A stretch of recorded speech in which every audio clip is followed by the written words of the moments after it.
নুরুল হক নুররা কোন জায়গায় অনন্য?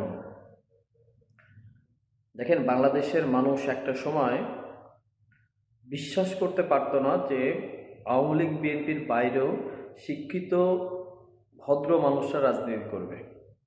2018 সালে নূর রাশেদ, ফারুক, হাসান মামুন, আতাউল্লাহরা যখন কোটা সংস্কার আন্দোলন করে এবং এরপরে রাজনীতিতে অংশগ্রহণ করে ছাত্র ছাত্র ছাত্র অধিকার পরিষদের মাধ্যমে, এরপর থেকেই গণ অধিকার পরিষদ, নূরদের ভূমিকা, এই ব্যাপারগুলোর উপর ডিপেন্ড করে অনেক শিক্ষিত তরুণ, বিভিন্ন শ্রেণী পেশার মানুষ রাজনীতি করতে আগ্রহ পায় এবং তারা গণ অধিকার পরিষদের রাজনীতির সাথেও যুক্ত হয়।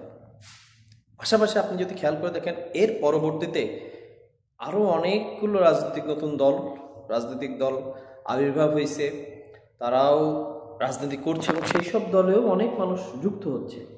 এই যে বিভিন্ন শিক্ষিত তরুণরা, শিক্ষিত বিবেকবান দেশপ্রেমিক মানুষগুলো রাজনীতিতে যুক্ত হচ্ছে, গণ অধিকার বাদে অন্যান্য দলে, এই এনসিপি বলেন, এবি পার্টি বলেন, সংহতি বলেন এবং নতুন রাষ্ট্র সংস্কার আন্দোলন বলেন, এটার পিছনে আমি সর্বাগ্রে ভূমিকা দিয়ে নূররা মানুষের মধ্যে সেই বিশ্বাসটা তৈরি করতে পারছে যে না, হ্যাঁ, শিক্ষিত তরুণদের, দেশপ্রেমিক মানুষদের আই হেট পলিটিক্স বাদ দিয়ে আই লাভ পলিটিক্স বলে রাজনীতিতে আসা উচিত, দেশের স্বার্থে, সাধারণ মানুষের স্বার্থে। এই এক জায়গায় নূররা অনন্য।